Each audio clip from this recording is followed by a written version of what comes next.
ખેડામાં અપક્ષના બટનમાં ખામી આવતા તંત્રને રજૂઆત કરવામાં આવી છે। ચકલાસી વોર્ડ નંબર 7ના ઈવીએમમાં અપક્ષોના બટનોમાં ખામી સર્જાઈ છે।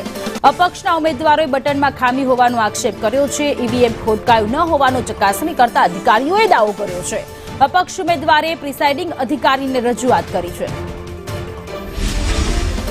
તકલીફ પડી વોર્ડ નંબર 7 માં સવારથી ઈવીએમ ખોરવાયું હતું। ખોરવાયું એટલે મશીન ચાલુ હતું પણ 1 2 3 4 ઇઝી થાય અને અપક્ષના જે બટન હતા એ અપક્ષ જોશથી પ્રેસ કરવા છતાં પણ દબાતા નતો અને ઈવીએમ મત પડી જતો।